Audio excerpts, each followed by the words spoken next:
It sounds like both Israel and Hamas have given up on it. Well, for right now, neither side is willing to come back to the table. And I think it's important to remember, George, how this fell apart. It fell apart because Hamas was unwilling and refused to come up with additional lists of women and children, which we know they are holding, and put them on the list so that Israel could evaluate that and we could get them exchanged. The White House says there is no timeline for the release of more hostages from Gaza, leaving families in the dark about when they will see their loved ones again. That includes the Bibas family. Hamas claims 10-month-old Kafir, 4-year-old brother Ariel, and their mother Shira were killed in an airstrike, but did not provide any evidence. Their father, Yarden, also being held hostage. Eylon Keshet is a cousin of the Bibas family and joins us now. Eylon, good morning. I see you're holding a picture of 10-month-old Kafir there. First, I want to start with, do you have any new information? Have any officials given you any insight of their whereabouts or if they're alive?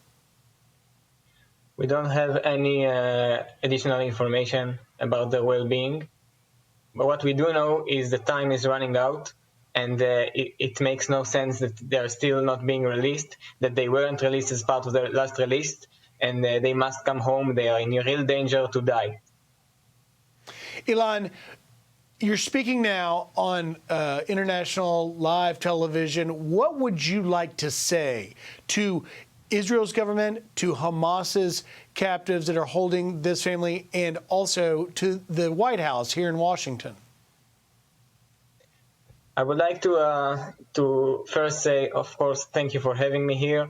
And I want to address President Biden and every one of you at home that watches here. Please help us save the family and bring them home. President Biden, you've shown your ability to influence what's going on and to put pressure where it counts. So we really need President Biden and the entire U.S. government to help us here and put international pressure on Hamas to stop them from doing this inhumane evil and torture us every day, and bring this little child and his brother and both of his parents home. We can't go on like this. It will soon be 60 days. The one thing that's important more than anything is the safe return of the hostages home, and of course children and mothers even more urgently. Eylon, do you feel that Prime Minister Netanyahu is doing enough to bring the hostages home?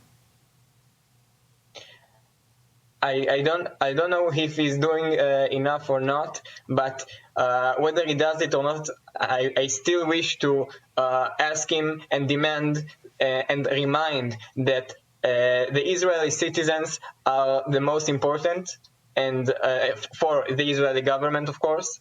And of course, you can't keep going with the babies and children to come back home. It has been too long already.